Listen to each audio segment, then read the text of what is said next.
Chapter 23. Daenerys.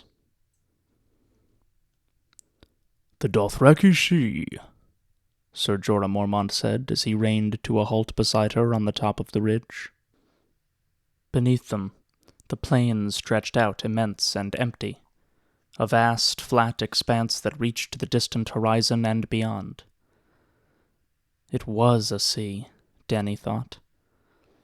Past here, there were no hills, no mountains, no trees, nor cities, nor roads, only the endless grasses, the tall blades rippling like waves when the winds blew. "It's so green," she said. "Here, and now," Ser Jorah agreed. "You ought to see it when it blooms. All dark red flowers from horizon to horizon, like a sea of blood. Come the dry season, and the world turns the color of old bronze. And this is only Hrana, child. There are 100 kinds of grass out there, grasses as yellow as lemon, and as dark as indigo. Blue grasses and orange grasses and grasses like rainbows. Down in the Shadowlands beyond Ashai, they say there are oceans of ghost grass, taller than a man on horseback, with stalks as pale as milk glass. It murders all other grass, and glows in the dark with the spirits of the damned. The Dothraki claim that someday ghost grass will cover the entire world, and then all life will end." That thought gave Dany the shivers. "I don't want to talk about that now," she said. "It's so beautiful here. I don't want to think about everything dying." "As you will, Khaleesi," Ser Jorah said respectfully. She heard the sound of voices and turned to look behind her. She and Mormont had outdistanced the rest of their party, and now the others were climbing the ridge below them. Her handmaid Irri and the young archers of her Khaz were fluid as centaurs, but Viserys still struggled with the short stirrups and the flat saddle. Her brother was miserable out here. He ought never have come. Magister Illyrio had urged him to wait in Pentos, had offered him the hospitality of his manse, but Viserys would have none of it. He would stay with Drogo until the debt had been paid, until he had the crown he had been promised. "And if he tries to cheat me, he will learn to his sorrow what it means to wake the dragon," Viserys had vowed, laying a hand on his borrowed sword. Illyrio had blinked at that, and wished him good fortune. Dany realized that she did not want to listen to any of her brother's complaints right now. The day was too perfect. The sky was a deep blue, and high above them a hunting hawk circled. The grass sea swayed and sighed with each breath of wind. The air was warm on her face, and Dany felt at peace. She would not let Viserys spoil it. "Wait here," Dany told Ser Jorah. "Tell them all to stay. Tell them I command it." The knight smiled. Ser Jorah was not a handsome man. He had a neck and shoulders like a bull, and coarse black hair covered his arms and chest so thickly that there was none left for his head. Yet his smiles gave Dany comfort. "You are learning to talk like a queen, Daenerys." "Not a queen," said Dany. "A Khaleesi." She wheeled her horse about and galloped down the ridge alone. The descent was steep and rocky, but Dany rode fearlessly, and the joy and the danger of it were a song in her heart. All her life Viserys had told her she was a princess, but not until she rode her silver had Daenerys Targaryen ever felt like one. At first it had not come easy. The Khalasar had broken camp the morning after her wedding, moving east toward Vaes Dothrak, and by the third day Dany thought she was going to die. Saddle sores opened on her bottom, hideous and bloody, Her thighs were chafed raw, her hands blistered from the rains, the muscles of her legs and back so racked with pain that she could scarcely sit. By the time dusk fell, her handmaids would need to help her down from her mount. Even the nights brought no relief. Khal Drogo ignored her when they rode, even as he had ignored her during their wedding, and spent his evenings drinking with his warriors and blood riders, racing his prize horses, watching women dance and men die. Dany had no place in these parts of his life. She was left to sup alone, or with Ser Jorah and her brother, and afterward to cry herself to sleep. Yet every night, some time before the dawn, Drogo would come into her tent and wake her in the dark, to ride her as relentlessly as he rode his stallion. He always took her from behind, Dothraki fashion, for which Dany was grateful. That way her lord husband could not see the tears that wet her face, and she could use her pillow to muffle her cries of pain. When he was done, he would close his eyes and begin to snore softly, and Dany would lie beside him, her body bruised and sore, hurting too much for sleep. Day followed day, and night followed night, until Dany knew she could not endure a moment longer. She would kill herself rather than go on, she decided one night. Yet when she slept that night, she dreamt the dragon dream again. Viserys was not in it this time. There was only her and the dragon.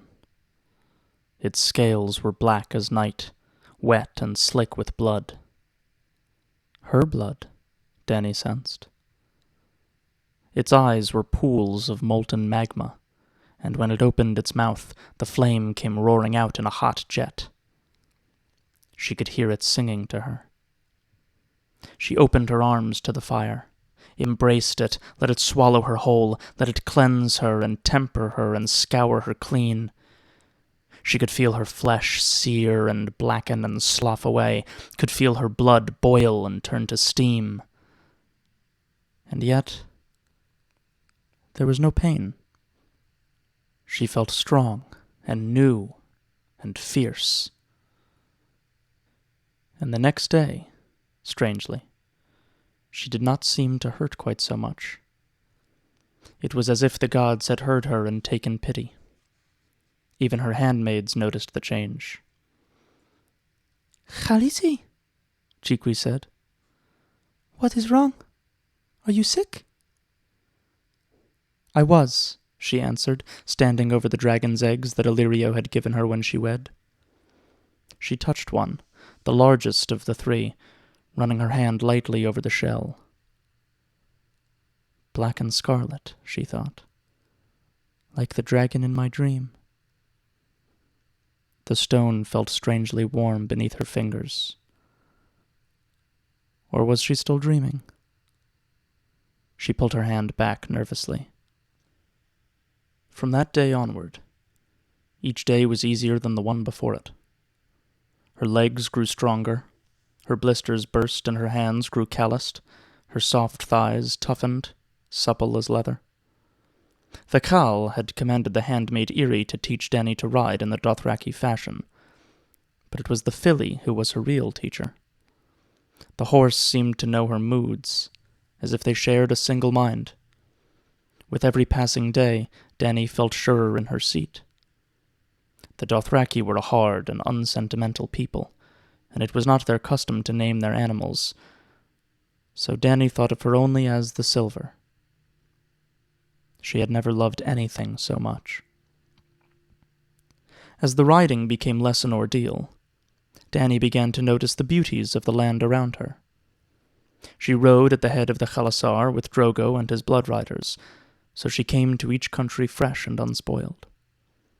Behind them, the great horde might tear the earth and muddy the rivers and send up clouds of choking dust, but the fields ahead of them were always green and verdant. They crossed the rolling hills of Norvos, past terraced farms and small villages where the townsfolk watched anxiously from atop white stucco walls. They forded 3 wide, placid rivers, and a fourth, that was swift and narrow and treacherous, camped beside a high blue waterfall, skirted the tumbled ruins of a vast dead city where ghosts were said to moan among blackened marble columns. They raced down Valyrian roads 1,000 years old, and straight as a Dothraki arrow. For half a moon, they rode through the forest of Qohor, where the leaves made a golden canopy high above them, and the trunks of the trees were as wide as city gates. There were great elk in that wood, and spotted tigers, and lemurs with silver fur and huge purple eyes, but all fled before the approach of the Khalasar, and Dany got no glimpse of them. By then, her agony was a fading memory. She still ached after a long day's riding, yet somehow the pain had a sweetness to it now, and each morning she came willingly to her saddle, eager to know what wonders waited for her in the lands ahead. She began to find pleasure even in her nights, and if she still cried out when Drogo took her, it was not always in pain. At the bottom of the ridge, the grasses rose around her, tall and supple. Dany slowed to a trot and rode out onto the plain, losing herself in the green, blessedly alone. In the Khalasar she was never alone. Khal Drogo came to her only after the sun went down, but her handmaids fed her and bathed her and slept by the door of her tent. Drogo's blood riders and the men of her khas were never far, and her brother was an unwelcome shadow, day and night. Dany could hear him on the top of the ridge, his voice shrill with anger as he shouted at Ser Jorah. She rode on, submerging herself deeper in the Dothraki Sea. The green swallowed her up. The air was rich with the scents of earth and grass, mixed with the smell of horseflesh and Dany's sweat and the oil in her hair. Dothraki smells. They seemed to belong here. Dany breathed it all in, laughing. She had a sudden urge to feel the ground beneath her, to curl her toes in that thick black soil. Swinging down from her saddle, she let the silver graze while she pulled off her high boots. Viserys came upon her as sudden as a summer storm, his horse rearing beneath him as he reined up too hard. "You dare!" he screamed at her. "You give commands to me? To me?" He vaulted off the horse, stumbling as he landed. His face was flushed as he struggled back to his feet. He grabbed her, shook her. "Have you forgotten who you are? Look at you! Look at you!" Dany did not need to look. She was barefoot, with oiled hair, wearing Dothraki riding leathers and a painted vest given her as a bride gift. She looked as though she belonged here. Viserys was soiled and stained in city silks and ringmail. He was still screaming. "You do not command the dragon!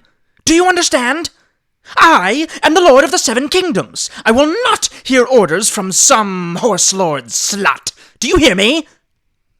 His hand went under her vest, his fingers digging painfully into her breast. "Do you hear me?" Dany shoved him away. Hard. Viserys stared at her, his lilac eyes incredulous. She had never defied him, never fought back. Rage twisted his features. He would hurt her now, and badly. She knew that. Crack! The whip made a sound like thunder. The coil took Viserys around the throat and yanked him backward. He went sprawling in the grass, stunned and choking. The Dothraki riders hooted at him as he struggled to free himself. The one with the whip, young Drogo, rasped a question. Dany did not understand his words, but by then Irri was there, and Ser Jorah, and the rest of her khas. "Drogo asks if you would have him dead, Khaleesi?" Irri said. "No," Dany replied. "No." Drogo understood that. One of the others barked out a comment, and the Dothraki laughed. Irri told her. Quaro thinks you should take an ear to teach him respect." Her brother was on his knees, his fingers digging under the leather coils, crying incoherently, struggling for breath. The whip was tight around his windpipe. "Tell them I do not wish him harmed," Dany said. Irri repeated her words in Dothraki. Drogo gave a pull on the whip, yanking Viserys around like a puppet on a string. He went sprawling again, freed from the leather embrace, a thin line of blood under his chin where the whip had cut deep.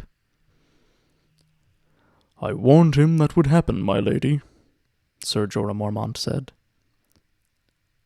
"I told him to stay on the ridge, as you commanded."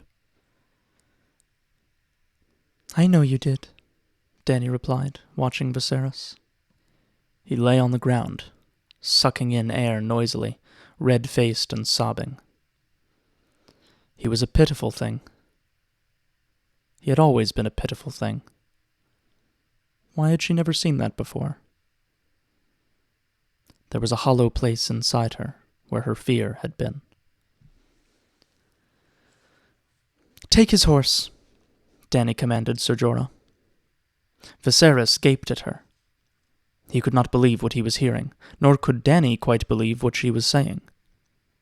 Yet the words came.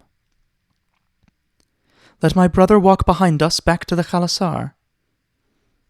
Among the Dothraki, the man who does not ride was no man at all, the lowest of the low, without honor or pride. "Let everyone see him as he is." "No!" Viserys screamed. He turned to Ser Jorah, pleading in the common tongue with words the horseman would not understand. "Hit her, Mormont! Hurt her! Your king commands it! Kill these Dothraki dogs and teach her!" The exile knight looked from Dany to her brother. She, barefoot, with dirt between her toes and oil in her hair. He with his silks and steel. Dany could see the decision on his face. "He shall walk, Khaleesi," he said. He took her brother's horse in hand, while Dany remounted her silver. Viserys gaped at him, and sat down in the dirt. He kept his silence, but he would not move, and his eyes were full of poison as they rode away. Soon he was lost in the tall grass. When they could not see him any more, Dany grew afraid. "Will he find his way back?" she asked Ser Jorah as they rode. "Even a man as blind as your brother should be able to follow our trail," he replied. "He is proud. He may be too shamed to come back." Jorah laughed. "Ha! Where else should he go? If he cannot find the Khalasar will most surely find him. It is hard to drown in the Dothraki Sea, child." Dany saw the truth of that. The Khalasar was like a city on the march, but it did not march blindly. Always, scouts ranged far ahead of the main column, alert for any sign of game or prey or enemies, while outriders guarded their flanks. They missed nothing. Not here, in this land, the place where they had come from. These plains were a part of them. And of her now. "I hit him," she said, wonder in her voice. Now that it was over, it seemed like some strange dream that she had dreamed. "Ser Jorah, do you think he'll be so angry when he gets back?" She shivered. "I woke the dragon, didn't I?" Ser Jorah snorted. "Can you wake the dead, girl? Your brother Rhaegar was the last dragon, and he died on the Trident. Viserys is less than the shadow of a snake." His blunt words startled her. It seemed as though all the things she had always believed were suddenly called into question. You swore him your sword. That I did, girl, Ser Jorah said. And if your brother is the shadow of a snake, what does that make his servants? His voice was bitter. He is still the true king. He is...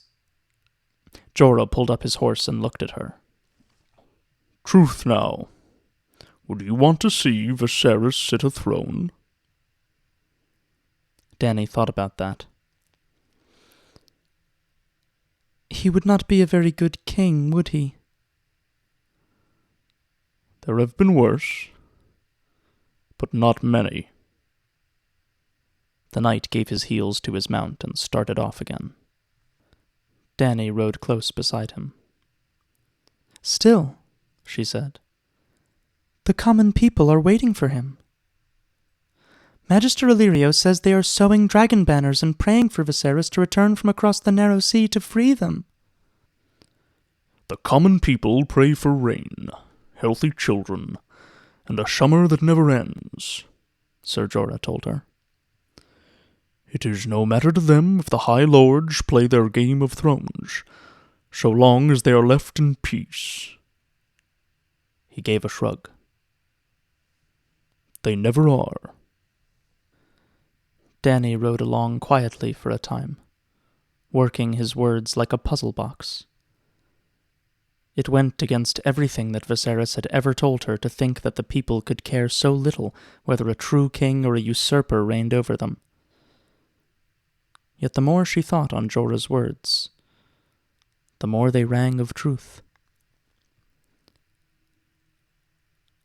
What do you pray for, Ser Jorah? She asked him. Home. His voice was thick with longing. I pray for home too, she told him, believing it. Ser Jorah laughed. Ha! Look around you then, Khaleesi. But it was not the plains Dany saw then. It was King's Landing and the great red keep that Aegon the Conqueror had built. It was Dragonstone where she had been born. In her mind's eye they burned with 1,000 lights, a fire blazing in every window. In her mind's eye all the doors were red. My brother will never take back the 7 kingdoms, Dany said.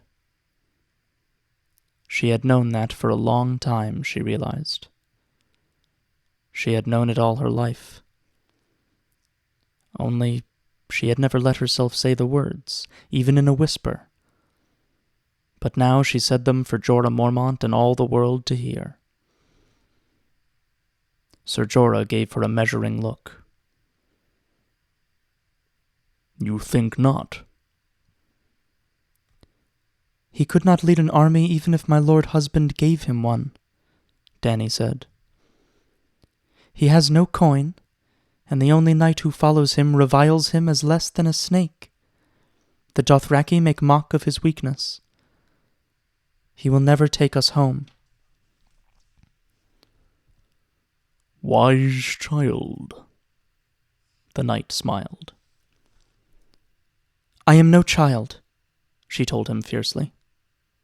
Her heels pressed into the sides of her mount, rousing the silver to a gallop. Faster and faster she raced, leaving Jorah and Irri and the others far behind, the warm wind in her hair and the setting sun red on her face. By the time she reached the Khalasar, it was dusk. The slaves had erected her tent by the shore of a spring-fed pool. She could hear rough voices from the woven grass palace on the hill. Soon there would be laughter, when the men of her Khaz told the story of what had happened in the grasses today.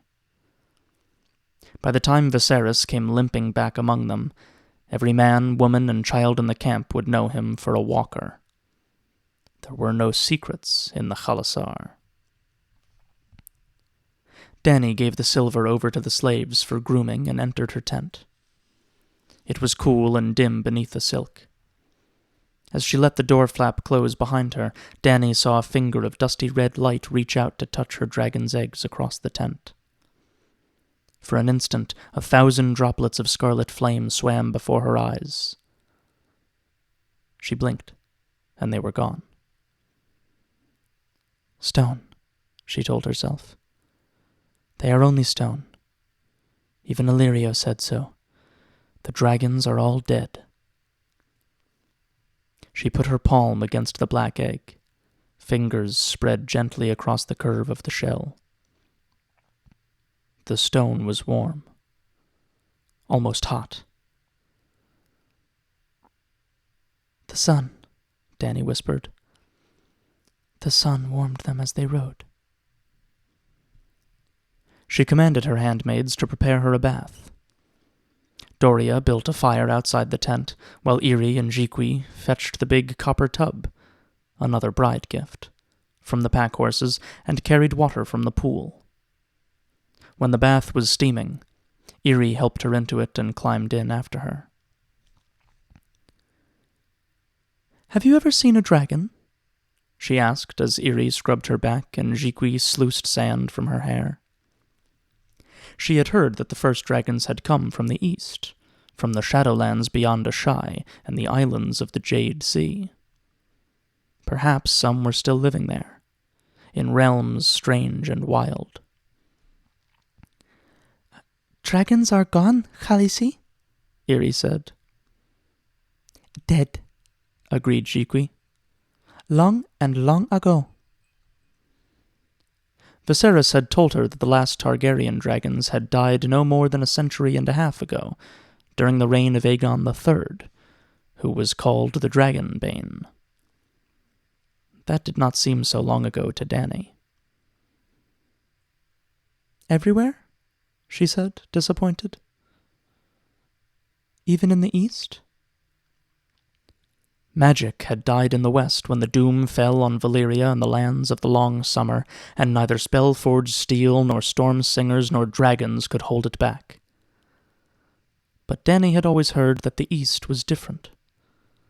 It was said that manticores prowled the islands of the Jade Sea, that basilisks infested the jungles of Yi Ti, that spell-singers, warlocks, and aeromancers practiced their arts openly in Ashai, while shadowbinders and blood mages worked terrible sorceries in the black of night. Why shouldn't there be dragons, too? No dragon, Iri said. Brave men kill them, for dragon terrible, evil beasts. It is known. It is known, agreed Jiqui. A trader from Karth once told me that dragons came from the moon, Blonde Doria said as she warmed a towel over the fire. Jiqui and Iri were of an age with Dany, Dothraki girls taken as slaves when Drogo destroyed their father's Khalasar. Doria was older, almost 20. Magister Illyrio had found her in a pleasure house in Lys. Silvery wet hair tumbled across her eyes as Dany turned her head, curious. The moon? He told me the moon was an egg, Khaleesi, the Lysene girl said. Once there were 2 moons in the sky, but one wandered too close to the sun and cracked from the heat. 1,000 dragons poured forth and drank the fire of the sun. That is why dragons breathe flame. One day, the other moon will kiss the sun too, and then it will crack, and the dragons will return. The 2 Dothraki girls giggled and laughed. You are a foolish, straw-headed slave, Iri said. Moon is no egg. Moon is God, woman wife of sun. It is known. It is known, Jiqui agreed. Dany's skin was flushed and pink when she climbed from the tub. Jiqui laid her down to oil her body and scrape the dirt from her pores. Afterward, Iri sprinkled her with spice flour and cinnamon. While Doria brushed her hair until it shone like spun silver, she thought about the moon, and eggs, and dragons. Her supper was a simple meal of fruit and cheese and fry bread, with a jug of honeyed wine to wash it down. "Doria, stay and eat with me," Dany commanded when she sent her other handmaids away.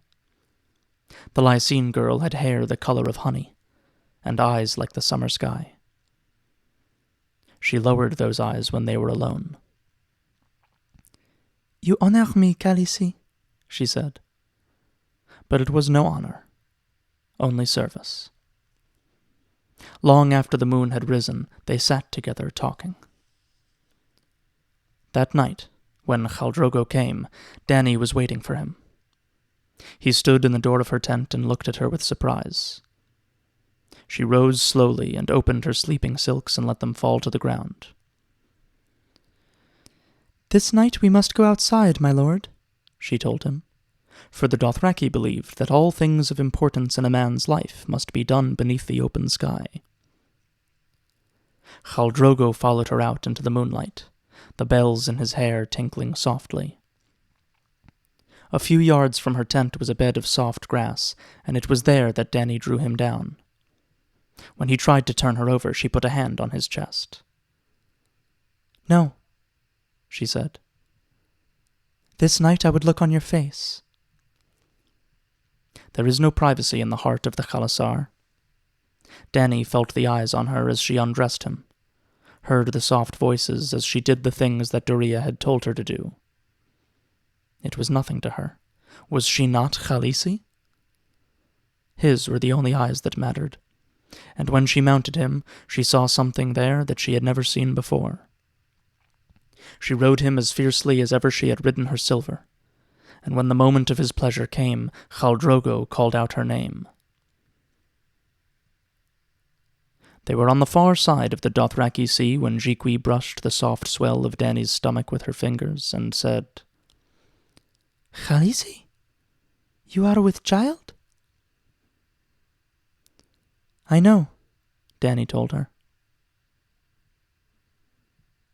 It was her 14th name day.